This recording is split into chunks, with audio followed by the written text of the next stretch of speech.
ಸುಮ್ಮನೆ ಭಾರತ ಬರ್ರೆ ಅಪ್ಪಾರ ಆಶೀರ್ವಚನ ಆಗ್ತದ 5 ಮಿನಿಟ ಲಿಂಗಾಂತಂ ಶಿವಲಿಂಗಂ ಕರ್ಮಿಕಾನಂ ಲಿಂಗನಾಥಂ ಶಿವ ಜ್ಞಾನಾನಂದಂ ಭಯಕಾನಕಂ ಗುರು ಶಿವಾನಂದಂ ನಿರೂಪಣೆ ಮಾಡೋರು ಹೇಳಕತ್ತಾರಲ್ಲ 5 ನಿಮಿಷ ನಿರೂಪಣೆ ಅವ್ರು ನಿಮ್ಗೆ ಹೇಳಕತ್ತಾರೋ ಅಥವಾ ನನಗೆ ಹೇಳಕತ್ತಾರೋ ಗೊತ್ತಿಲ್ಲ. ವೇದಿಕೆ ಮೇಲೆ ಆಸಕ್ತರಾಗಿರುವಂಥ ಎಲ್ಲ ಗುರುಗಳ ಪ್ರಣಾಮಗಳನ್ನು ಸಲ್ಲಿಸಿ ಶಿವಸ್ವರೂಪಗಳ ನಮ್ಮೆಲ್ಲರಿಗೂ ಶಿವವಂಶ ಮಾಡ್ತಾರೆ. ನೀವೆಲ್ಲ ತಾಸುಗಳಿಂದ ಈ ಕಾರ್ಯಕ್ರಮ ಅಂತ ಭಾಳ ಹೇಳ್ತಾರೆ. ಯಾರ್ಯಾರು ಕಾಲು ನಿಸಕತ್ತವರೆಲ್ಲ ಕಾಲ ಸರಿ ಮಾಡಿದೆ ಇನ್ನೊಂದು ನಡೆಸಿಕೊಂಡು ಸರಿ ಮಾಡಿದೆ ಇನ್ನೊಂದು ನಡೆಸಿಕೊಂಡು ಮಾಡಬೇಕು. ತಾಸುಗಟ್ಟಲೆ ಇಲ್ಲಿ ಕುಂದ್ರೋದು ಅಥವಾ ನಿಮ್ಮನ್ನು ಯಾರೇ ಕುಂಡಿಸ್ತಾರೋ ಅಂದರೆ ನಿಮ್ಮ ಪೂರ್ವ ಜನ್ಮದ ಪುಣ್ಯ ಇದ್ದರೆ ಕುಂಡಿಸ್ತಾರೋ ಇಲ್ಲನ್ನು ಕುಂಡಿಸೋಕ್ಕಾಗಲ್ಲ. ಇಲ್ಲಿಂದ ಏನು ಹೋಗೋಕೆ ಒಂದು ಸಣ್ಣ ನೆವ ಸಾಕು. ಏನು ಬೇಕಾದ ನೆವ ಇದ್ದರೂ ನಿಮ್ಮನ್ನ ಎದುರಿಸ್ಬೋದು. ಆ ನೆವ ನೀರು ನೀವು ಇಲ್ಲಿ ಕೂತ್ರೆ ಅಷ್ಟ ಮುಂದೆ ಹೆಜ್ಜೆ ಇಡಕ್ಕೆ ಸಾಧ್ಯ ಇರಲಿಲ್ಲ ಅಂದರೆ ಏನು ಸಹಜವಾಗಿ ಎಲ್ಲ ಕಡೆ ಈ ಮಾತನ್ನು ಹೇಳ್ತಾರೆ. ಸದಾನಂದ ಅಪ್ಪಗಳು ಲಿಂಗೈಕ್ಯರಾಗಿ 3 ವರ್ಷ ಕಳೆಯಿತು.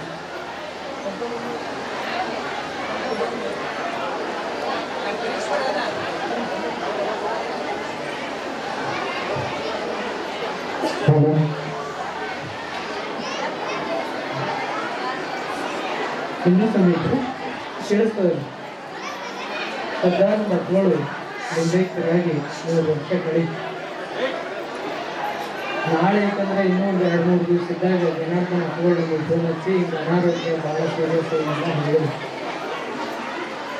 ಒಬ್ಬ ಮಹಾನ್ ಶಿವಯೋಗಿಯ ಸಂಕಲ್ಪವನ್ನು ನರಮನುಷ್ಯರು ಯಾರೇ ಮೀರ್ತಾರೆ ಅಂದರೆ ಸಾಧ್ಯ ಇಲ್ಲ.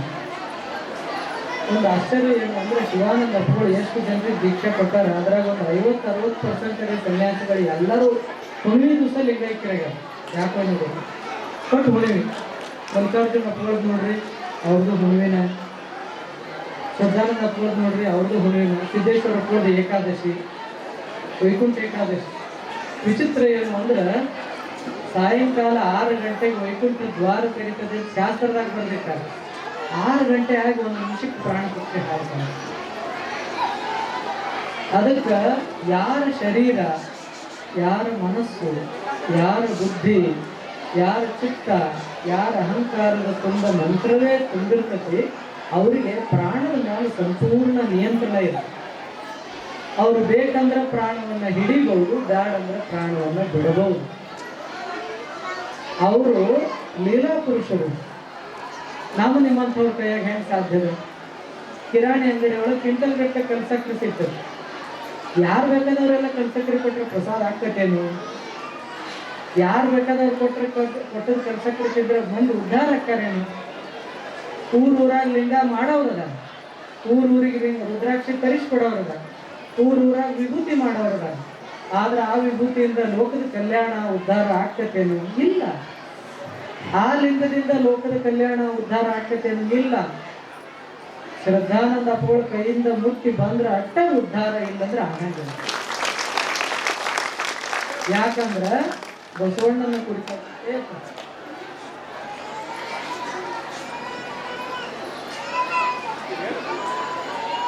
ಬಸವಣ್ಣನ ಕುರಿತಾಗ ಒಂದು ಮಾತದ. ಬಸವಣ್ಣನಿಗೆ ಎಂಥ ಸಿದ್ಧಿ ಇತ್ತು ಅಂತ ಶಿವಯೋಗಿ ಸಿದ್ದರಾಮೇಶ್ವರ ಹೇಳ್ತಾರೆ. ಅದೇನು ಅಂದ್ರೆ ಪಂಚಪುರುಷದ ಮೂರ್ತಿ ಅಂತ. ಬಸವಣ್ಣಗ ಪಂಚಪುರುಷದ ಮೂರ್ತಿ ಅಂತ ಹೇಳಿ. ಯಾಕಂದ್ರೆ ಬಸವಣ್ಣ ಯಾರನ್ನ ನೋಡ್ತಾನ ಅವ್ರು ಉದ್ಧಾರಕ್ಕೆ, ಬಸವಣ್ಣ ಯಾರನ್ನ ಮುಟ್ತಾನ ಅವ್ರು ಉದ್ಧಾರಕ್ಕೆ. ಎಲ್ಲೋ ದೂರದಲ್ಲಿ ಇರೋರು ನನ್ನ ಶಿಷ್ಯರದಾರ, ನನ್ನ ಭಕ್ತರದಾರ ಅಂತ ಹೇಳಿ ತಿಳ್ಕೊಂಡು ಬಸವಣ್ಣ ಸಂಕಲ್ಪ ಮಾಡಿದಂದ್ರೆ ಅವ್ರದ್ದು ಉದ್ಧಾರಕ್ಕಿತ್ತು, ಕಷ್ಟ ಪರಿಹಾರಕ್ಕೆ. ಹಿಂಗೆ 21ನೇ ಶತಮಾನದಾಗ ನಾವು ಯಾರಾದರೂ ಒಬ್ರು ಪಂಚಪುರುಷದ ಮೂರ್ತಿಯನ್ನು ನೋಡ್ತೀವಿ ಅಂದ್ರೆ ಅವರು ಶ್ರದ್ಧಾನಂದ ಅವ್ರನ್ನ ಬಿಟ್ಟು ಇನ್ನೊಬ್ರು ಪಂಚಪುರುಷದ ಮೂರ್ತಿಯನ್ನು ನಾವು ನೋಡಕ್ಕಾಗಂಗಿಲ್ಲ. ಪಾದವಿಟ್ಟ ವೆಡೆಯೆಲ್ಲ ಪವಿತ್ರ ಕ್ಷೇತ್ರ, ದೃಷ್ಟಿ ಇಟ್ಟು ನೋಡಿದವರೆಲ್ಲರೂ ಪರಮ ಪಾವನರು. ಯಾರು ಜನಾರ್ದನ ಅಪ್ಪಗಳ್ರಿ? ಶ್ರದ್ಧಾನಂದ ಅಪ್ಪಗಳು ಭೇಟಿ ಆಗಿರ್ಲಿಲ್ಲ ಅಂದ್ರೆ 4 ದನ ಕಟ್ಟಿ ಚಲೋ ಹೈನ ಮಾಡ್ತಿದ್ರು ಅವ್ರು. ಇಟ್ಟು ಮಂದಿನೆಲ್ಲ ಉದ್ಧಾರ ಮಾಡುವಂತ ಸೌಭಾಗ್ಯ ಎಲ್ಲಿ ಸಿಗ್ತಿತ್ತು? ಇದೆಲ್ಲ ಗುರುಮುಟ್ಟಿ ಗುರುವಾದವರ ಕಥೆ, ಗುರುಮುಟ್ಟಿ ಲಿಂಗವಾದವರ ಕಥೆ, ಗುರುಮುಟ್ಟಿ ಜಂಗಮ ಆದವರ ಕಥೆ. ನೀವೆಲ್ಲ ಇಲ್ಲಿ ಸಾವಿರಾರು ಮಂದಿ ಬಂದರಿ, ನಿಮ್ಗೆ ಯಾರಿಗೂ ಇನ್ವಿಟೇಷನ್ ಇಲ್ಲ, ಕರೆದಿಲ್ಲ, ನಿಮ್ಮಿಂದ ಬರಾಕತ್ತಾರ ಅಂತ ಹೇಳ್ತಾರೆ. ಕಳ್ಳರಿ. ಜಗತ್ತಿನೊಳಗ ಅತ್ಯಂತ ಅಪರೂಪದ ಕಳ್ಳ ಅಂದ್ರೆ ತಾಯಿ ಮಕ್ಕಳ ಕಳ್ಳ. ತಾಯಿ ಮಕ್ಕಳ ಕಳ್ಳಿನ ಮುಂದೆ ಮತ್ತೊಂದು ಕಳ್ಳ ಇಲ್ಲ ಅಂತ ಎಲ್ಲಾ ಶಾಸ್ತ್ರ ಪುರಾಣಗಳು ಹೇಳ್ತಾವ. ಆದ್ರೆ 21ನೇ ಶತಮಾನದಾಗ ಇಂಥ ಘಟನೆಗಳು ನಡೆಯಕತ್ತಾವ. ತಾಯಿ ಮಕ್ಕಳ ಕಳ್ಳ ನಡುವೆ ಕಸರು ಬರಾಕತ್ತೈತಿ. 10 ರೂಪಾಯಿ 20 ರೂಪಾಯಿಗೆ ಹರಿಬಾರದ ಸಂಬಂಧಗಳೆಲ್ಲ ಹರಿದು ಬೀಳಾಕತ್ತಾವ. ಆದ್ರೆ ಸಾವಿರಾರು ಜನ ನೀವು ಏನೂ ಇರ್ಲಾರ್ದ ಬಂದು ಇಲ್ಲಿ ಕೂತಾರೆ ಅಂದ್ರೆ ಇದು ಗುರು ಶಿಷ್ಯರ ಕಳ್ಳ, ತಾಯಿ ಮಕ್ಕಳ ಕಳ್ಳ. ಗುರು ಶಿಷ್ಯರ ಕಳ್ಳ. ಇಲ್ಲಿದ್ರೆ ನೀವೆಲ್ಲ ತಾಯಿದರು ಒಬ್ಬೊಬ್ರು 10, 20, 100 ಜನ ಸನ್ಯಾಸಿಗಳಿಗೆ ಮಾಡಿ ಉಳಿಸಿದವರಿದೆ. ದಾಸೋಹ ಮಾಡಿಸಿ ಸಂತೋಷ ಪಟ್ಟವರದಿರಿ, ಜಪಯಜ್ಞ ಮಾಡಿ ಸಂತೋಷ ಪಟ್ಟವರದಿರಿ, ಪಾರಾಯಣ ಮಾಡಿ ಸಂತೋಷ ಪಟ್ಟವರದಿರಿ, ದಿನ ಮಹಾಮಂತ್ರ ಪಠಿಸಿ ಆನಂದ ಪಟ್ಟವರದಿರಿ. ಇದೆಲ್ಲ ಚಟುವಟಿಕೆಗಳ ಕೇಂದ್ರ ಯಾರು ಅಂದ್ರೆ ಶ್ರದ್ಧಾನಂದ. ಅವ್ರದ್ದು ಒಂದೇ ಸಂಕಲ್ಪ ಏನಂದ್ರೆ ಉದ್ಧಾರ ಉದ್ಧಾರ ಉದ್ಧಾರ. ಇಲ್ಲಿದ್ದು ಪ್ರತಿಯೊಬ್ಬ ಗುರುಗಳು, ನಾನು ವಿಜಯ ವೇದಾಂತ ಸ್ವಾಮಿಗಳು, ಕೈಲಾಸಪತಿ ಅಪ್ಪಗಳು, ಗಣಿ ಅಪ್ಪಗಳು ಎಲ್ಲರೂ ಮಾತಾಡೋದು ಮೊದಲೇದಿಂದ ಕೇಳಾಕತ್ತೇನೆ. ಎಲ್ಲರ ಮಾತನಾಗ ಏನ್ ಇರ್ತಿತ್ತಂದ್ರ ತನ್ನ ವಯಸ್ಸಿಗೆ ಬಂದದ ಮಗ ತಾಯಿನ ಕಳ್ಕೊಂಡ ನಂತರ ಏನು ಕಳ್ಳು ವ್ಯಕ್ತ ಮಾಡ್ಬೋದು ಅವೇ ಭಾಷೆಗಳೇ ಅವ್ರ ಮಾತನಾಗಿದ್ದು. ಒಬ್ಬ ಶ್ರೇಷ್ಠವಾದ ಗುರುವಿಗೆ ಶಿಷ್ಯರಾದವರು ಕೊಡ್ಬೇಕಾದದ್ದೇನು? ರೊಕ್ಕ ರೂಪಾಯಿ ಕೊಟ್ಟು ತೃಪ್ತಿ ಪಡಿಸ್ತೀವಿ ಅಂದ್ರೆ ಇಲ್ಲವ, ಬಟ್ಟಿ ಬಂಗಾರ ಕೊಟ್ಟು ತೃಪ್ತಿ ಪಡಿಸ್ತೀವಿ ಅಂದ್ರೆ ಇಲ್ಲ. ಕೊಡಬೇಕಾದದ್ದೇನು? ತನು ಮನ ಧನ. ಈ ಶರೀರ ಯಾವಾಗ್ಲೂ ಒಳ್ಳೆ ಬ್ಯಾಸರ ಗೊತ್ತ. ಈ ಶರೀರ ಯಾವಾಗ್ಲೂ ಒಳ್ಳೆ ಕೆಲಸನ ಮಾಡ್ತಕ್ಕಂತಿಲ್ಲ. ಹೆಂಗ ಹೊರಗ ಕೆಲಸ ಮಾಡುವಾಗ, ಎಮ್ಮಿ ಕಾಯುವಾಗ, ಹೊಲದಾಗ ಕೆಲಸ ಮಾಡುವಾಗ ಮೈಕೈ ಹೊಲಸಾಕತಿ, ಹಂಗ ಮನಸ್ಸ ಬುದ್ಧಿಗಳು ಯಾವಾಗ್ಲೂ ಹೊಲಸಾಕಿರ್ತಾವ. ಹಂಗ ಈ ಶರೀರಕ್ಕೆ ಕಾಣಲಾರದ ಪಾಪ ಅಂಟುಕೊಂಡ ನಮ್ಮನ್ನು ತುಚ್ಚುತ್ತಿರ್ತದೆ, ಕಾಡ್ತಿರ್ತದೆ. ಈ ಪಾಪ ತೊಳ್ಕೊಳ್ಳಿಕ್ಕೆ ಒಂದೇ ಒಂದು ಜಾಗ ಯಾವುದು ಅಂದ್ರೆ ಗುರುಸ್ಥಾನ. ವರ್ಷದಾಗ 1 ಸರಿ 2 ಸರಿ ಇಂಥ ಕಾರ್ಯಕ್ರಮ ನಡೆದಾಗ ಇಲ್ಲಿ ಬಂದ ನಮ್ಮ ಶರೀರವನ್ನು ಇಲ್ಲಿ ದಂಡಿಸಿದ್ರೆ ವರ್ಷ ಪೂರ್ತಿ ಮಾಡಿದ ಪಾಪ ಏನ್ ಶರೀರ ಕಂಟಿರ್ತೈತೆ ಅದೆಲ್ಲ ತೊಳಿತೈತಿ. ಎಲ್ಲರೂ ಹೇಳ್ತಾರೆ, ನೀವು ಮುಂಜಿಗೆ ಹೋಗ್ಬೇಕಾರ ಹೊಸ ರೇಷ್ಮೆ ಸೀರೆ ಮಡಿ ಎಲ್ಲ ಉಟ್ಕೊಂಡು ಹೋಗ್ರಿ, ಅವ್ರು ಬ್ಯಾಡ ಅಂತಲ್ಲ. ಆದ್ರೆ ಗುರುಸ್ಥಾನಕ್ಕೆ ಬರ್ಬೇಕಾದ್ರೆ ಎಲ್ಲರೂ ಹೊರಗದ ಅರಿವಿ ಹಾಕೊಂಡ್ ಬರ್ಬೇಕು. ಗುರುಗಳಿಗೆ ನಮಸ್ಕಾರ ಮಾಡೋಕ್ಕಿಂತ ಮೊದಲು ಸೀರೆ ಹೊಲಸಾಕತ್ತ ನೆನಪಾತು ಅಂದ್ರೆ ನಮಸ್ಕಾರ ಮಾಡಿದ್ದು ಸಾರ್ಥಕ ಆಗಂಗಿಲ್ಲ, ಹಾಳ. ಆ ಬಳಿಕ ನಮಸ್ಕಾರ ಮಾಡಿ ನಾಟಕ ಆಗಿಬಿಡ್ತೇವೆ. ನಮಸ್ಕಾರದ ಪುಣ್ಯ ಅದರಿಂದ ಬರಂಗಿಲ್ಲ. ನಿಮಗ ಪೂರ್ಣ ನಮಸ್ಕಾರ ಮಾಡಿದ ಪುಣ್ಯ ಬರ್ಬೇಕಾಗಿತ್ತು ಅಂದ್ರೆ ಮಠಕ್ಕೆ ಬರುವಾಗ ವಿನೀತರಾಗಿ ಅತ್ಯಂತ ಸಾದಾ ಬಟ್ಟೆಗಳಿಂದ ಬರಬೇಕು. ಇಲ್ಲಿ ದುಡ್ಯಾಕ ಬರ್ಬೇಕಂದ್ರೆ ನಾವು ಉಳಿದಕ್ಕೆ ಬರಬಾರ್ದು. ಅವ್ರೇನ್ ಮಾಡ್ಯಾರು, ಇವ್ರೇನ್ ಮಾಡ್ಯಾರು, ಇದನ್ನ ಮಾತಾಡಕ್ 364 ದಿವಸ ಸಾಕಷ್ಟು ಖಾಲಿ ಇದ್ದೇ ಇರ್ತಾರೆ. ಇವತ್ತು ಒಂದು ದಿವಸ ಮಾತ್ರ ಇದಕ್ಕಾಗಿಡ್ಬೇಕು. ನಮ್ಮ ಉದ್ಧಾರ ನಾವು ಮಾಡ್ಕೊಳ್ಳೋ ಸಲುವಾಗಿ ಮೀಸಲಿಡಬೇಕು ಅಂತ ಹೇಳ್ಬೇಕು. ನಮ್ಮ ಉದ್ಧಾರ ಎದರಿಂದ ಅಂದ್ರೆ 4 ಒಳ್ಳೆ ಮಾತು ಕೇಳೋದ್ರಿಂದ, ಈ ಗುರುಸ್ಥಾನದೊಳಗೆ ಶರೀರ ಮೈ ಬಗ್ಗಿಸಿ ದುಡಿಯೋದ್ರಿಂದ. ನಾವು ಒಂದು ತಾಟ ಮತ್ತೊಬ್ರು ತೊಳಿಲಿ, ನಾವು ಮಾಡಿದ ಕಸ ಮತ್ತೊಬ್ರು ಸ್ವಚ್ಛ ಮಾಡ್ಲಿ ಅಂದ್ರೆ ಊರು ತುಂಬ ಮಾಡಿದ ಪಾಪ ಇಲ್ಲಿ ಬಂದು ಮಾಡಿದಂಗ, ಅಲ್ಲಿ ಮಾಡಿದ ಪಾಪ ಇಲ್ಲಿ ತೊಳ್ಕೊಳಕ ಹೇಳಿ ಇಲ್ಲಿ ಬಂದಿದ್ರೆ ಇಲ್ಲಿ ದುಡಿಯಾಕ ಕಲಿಬೇಕು. ಗುರುಸ್ಥಾನದೊಳಗೆ ದುಡಿಯುವುದು ಎಲ್ಲಕ್ಕಿಂತ ದೊಡ್ಡ ಸಾಧನ. ನನಗೆ ಭಕ್ತಿ ಬರಂಗಿಲ್ಲ, ನನಗೆ ಶ್ರದ್ಧಾ ಇಲ್ಲ, ನನಗೆ ಜ್ಞಾನ ಇಲ್ಲ, ನನಗೆ ವೈರಾಗ್ಯ ಇಲ್ಲ, ಏನೂ ಇಲ್ಲ ಅಂದ್ರೂ ನಡೀತೈತಿ. ಮೊದಲು ಚಲೋತಾಗಿ ದುಡಿಯಾಕ ಕಲಿ.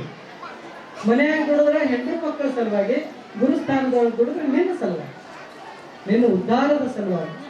ಇಂಥದೊಂದು ಅದ್ಭುತವಾದ ಜ್ಞಾನ ಮಾರ್ಗವನ್ನ ತಮ್ಮ ನಡೆ ನುಡಿಯಿಂದ ಆಚರಿಸಿ ತೋರಿಸಿದಂತಹ ಅಪರೂಪದ ಗುರು ಸದ್ಗುರು ಪರಮ ಪೂಜ್ಯ ಶ್ರದ್ಧಾನಂದ ಅಪ್ಪಗಳು. ಈ ಜ್ಞಾನಮಯಾನಂದ್ರು ಮಾತಾಡ್ತಾ ಹೇಳ್ತಾ ಇದ್ರಲ್ಲ, 24x7 ಅವೈಲೇಬಲ್. ನಮ್ಮಲ್ಲಿ ಬಹಳಷ್ಟು ಜನ ದೊಡ್ಡ ದೊಡ್ಡ ಮಹಾತ್ಮರಿಗೆ ಟೈಮ್ ಟೇಬಲ್ ಇರ್ತದೆ. ನೀವು ಈ ಟೈಮ್ನಾಗ ಬರಬೇಕು, ಈ ಟೈಮ್ನಾಗ ಭೇಟಿ ಆಗಬೇಕು, ಈ ಟೈಮ್ನಾಗ ಹೋಗ್ಬೇಕು. ಆದ್ರೆ ಶ್ರದ್ಧಾನಂದ ಅಪ್ಪಗಳು ಹಂಗಿರ್ಲಿಲ್ಲ. 365 ದಿವಸ 24 ತಾಸು ನೀವು ಯಾವಾಗ ಬೇಕಾದಾಗ. ಅಕಸ್ಮಾತ್ ನೀವು ಬಂದರಿ, ಬಾಗಲ್ದಾಗ ನಿಂತರಿ, ನಿಮ್ಮನ್ನ ಯಾರೇ ಬಾಗಲ್ದಾಗ ಕಡ್ದಾರು ಅಂದ್ರೆ ಅವ್ರು ಏನ್ ಬೇಕಾದಲ್ಲಿದ್ರು ಅವ್ರಿಗೆ ಗೊತ್ತಾಗ್ತೈತಿ. ಹಿಂಗೆ ನಮ್ಮ ಭಕ್ತರು ಬಂದಾರ, ಅವ್ರು ನನ್ನ ಕಡ್ದಾರ ಕರ್ಕೊಂಡಾರ.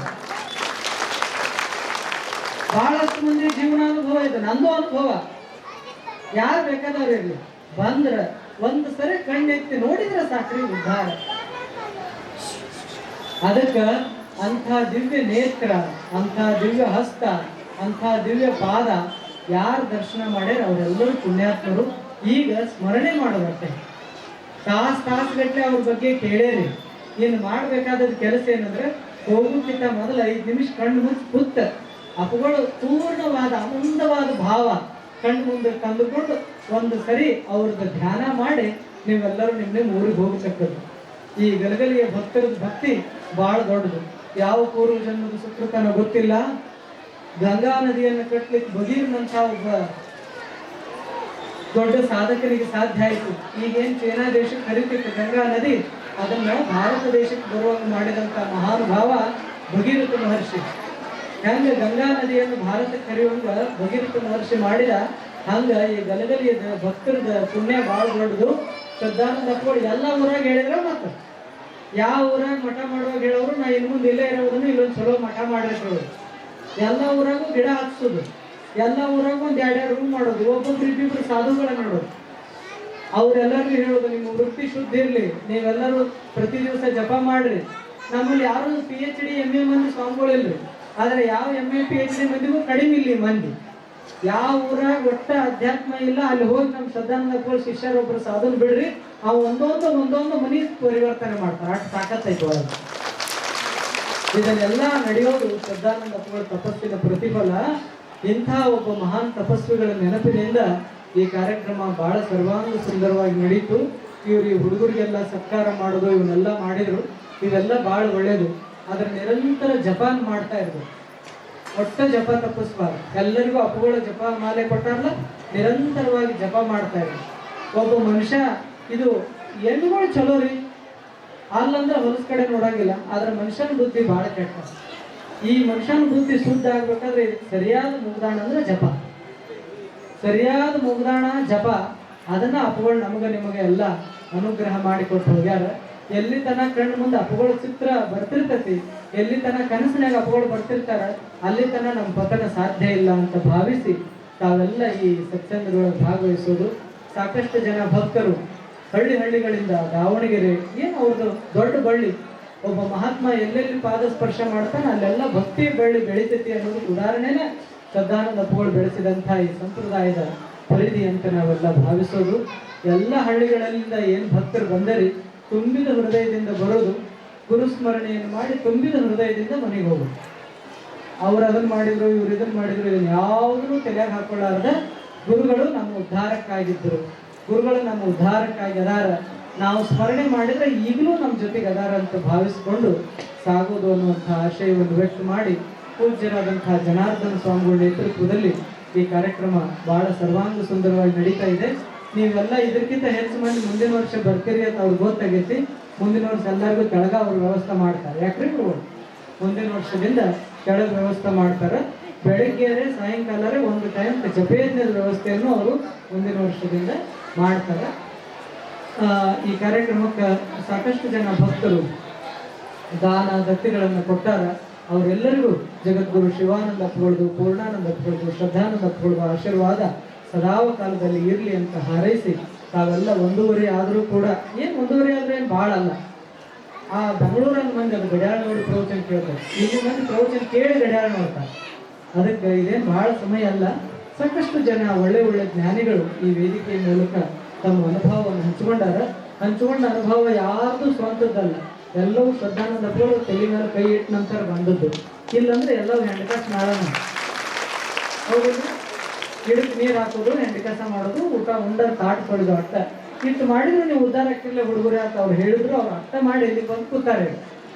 ಅಕಸ್ಮಾತ್ ಅವ್ರು ಅದನ್ನು ಸರಿಯಾಗಿ ಮಾಡಿರ್ಲಿಲ್ಲ ಅಂದ್ರೆ ಇವತ್ತು ತಿಳ್ಕೊಂಡಿರ್ತಿರ್ಲಿಲ್ಲ. ಅದಕ್ಕೆ ಇದೊಂದು ಅಪರೂಪದ ಬಾಂಧವ್ಯ ಸಂಬಂಧ.